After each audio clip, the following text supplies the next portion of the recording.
Depuis des semaines, les femmes, des centaines de femmes de toute génération, je dirais des milliers, de toute génération et d'origine confondue, dénoncent en France, en Europe et dans le monde les violences dont elles sont victimes. Devant ce mouvement d'ampleur sans précédent et les interpellations des associations féministes, le président de la République, M. Macron, a annoncé le 25 novembre, journée internationale de lutte contre les violences faites aux femmes, un plan d'action contre celles-ci. Je me réjouis avec l'ensemble de mon groupe qu'il y ait une prise de conscience à cette hauteur-là au niveau de l'État. Mais je voudrais, Madame la Ministre, vous entendre sur les moyens nouveaux qui vont être mis en œuvre pour que ce plan d'action fonctionne réellement et que donc on débarrasse la société de ce fléau. Effectivement, il y a cette prise de conscience de toute la société, ce mouvement de libération de la parole et plus généralement de libération de l'écoute.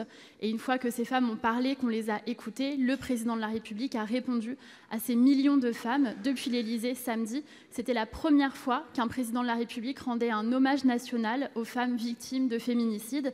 Et c'était la première fois qu'un 25 novembre, qu'un 25 novembre, journée pour l'élimination des violences envers les femmes, se tenait depuis l'Élysée. Je vous remercie.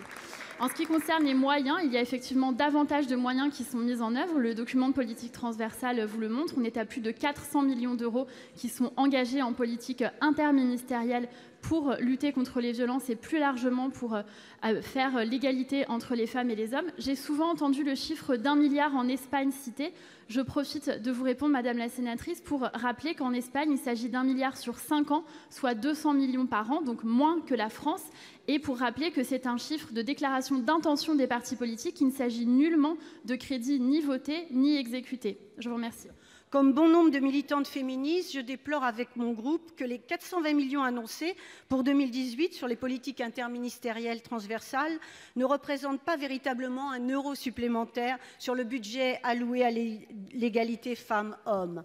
En réalité, ce sont un peu moins de 65 millions qui sont consacrés aux violences, alors que d'après le Haut Conseil à l'égalité, le coût des seules violences conjugales est évalué à 2,5 milliards d'euros. Doute et vigilance, quant au Sénat, nous avons pu constater que sur votre budget propre, une baisse de 1,8 million d'euros a été faite sur la prévention et la lutte contre la prostitution, violence extrême à l'encontre des femmes. Doute et vigilance quand l'essentiel repose sur les associations qui luttent contre ces violences et qui n'ont pas les subventions indispensables.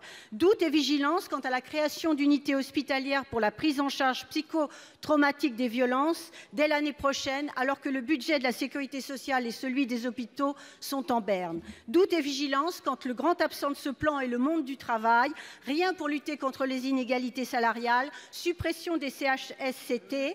Alors, Madame la Ministre, les violences faites aux femmes sont effectivement une grande cause nationale qui exige de devenir une grande cause budgétaire, ce qui apparemment est loin d'être le cas.